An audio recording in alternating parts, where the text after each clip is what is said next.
बिस्मिल्लाहिर्रहमानिर्रहीम। अस्सलाम वालेकुम नाज़रीन, सोजरो न्यूज़ में भली कार।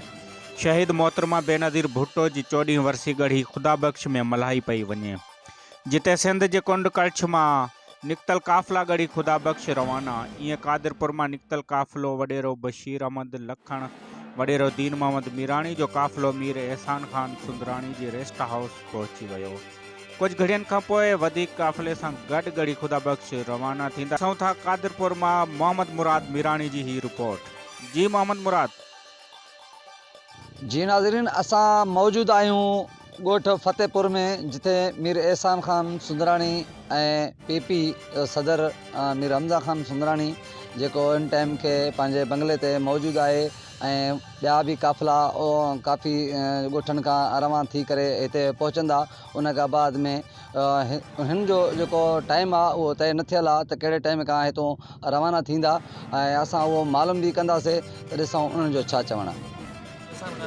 क़यादत में जेको गढ़ी खुदा बख्श रवानो थींदो ऐं असांजा पार्टी जा वर्कर कारकुन जेके जीअल आहिनि सभु हिते इकठे थिया आहिनि। इंशाअल्लाह असां अधु कलाक जे अंदरि हितां निकिरंदासीं।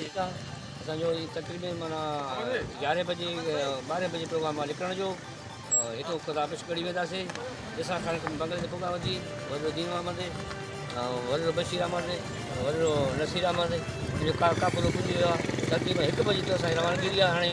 हाणे पुॼाल में सॼी तयारु थी वञे। माना वर्सी आहे शहीद बेनज़ीर भुट्टो जी, जेको असां गढ़ी खुदा बख्श मल्हाइण पिया वञूं था। ऐं जेके असांजो काफ़िलो आहे तमामु वॾो आहे सादी ॻोठ जो, ऐं असांजो वॾेरो आहे बशीर अहमद लखण ऐं ॾाॾो नसीर अहमद लखण। बिस्मिल्लाहिर्रहमानिर्रहीम। अॼु 27 दिसंबर जेको आहे सो असांजी शहीद राणी मोहतरमा बेनज़ीर भुट्टो खे भेटा ॾियण लाइ असां सभई माण्हू हिते ख़ल्क़ जेके वर्कर आहिनि कारकुन आहिनि, मीर एहसान खान सुंदराणी ऐं मीर हमज़ा खान सुंदराणी जी अॻुवाणी में फतेहपुर खां 7 गाॾियुनि जे तादाद मां हितां निकिरूं पिया। तक़रीबन असां अधु कलाक में जेको आहे सो हितां निकिरंदासीं ऐं हितां खां पोइ जेको आहे सो सर्किट हाउस में असांजो मोहसिन सरदार मोहम्मद बख्श खान मार उहे बि उते मौजूदु आहिनि ऐं पूरे डिस्ट्रिक्ट जा जेके काफ़िला हितां अधु मुने कलाक में हितां निकिरंदासीं असां तव्हांखे ॿुधाईंदा हलूं त कादरपुर खां जेको काफ़िलो आहे मीर एहसान खान सुंदराणी जे बंगले ते पहुतो आहे ऐं वॾेरो बशीर अहमद लखण, नसीर अहमद लखण, वॾेरो दीन मोहम्मद मीराणी बि उन्हनि सां मौजूदु हुया।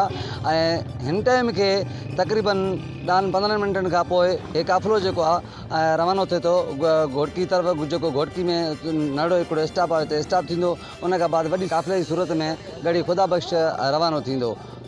कैमरामैन निसार अहमद मीराणी सां गॾु मोहम्मद मुराद, सोजरो न्यूज़, कादरपुर।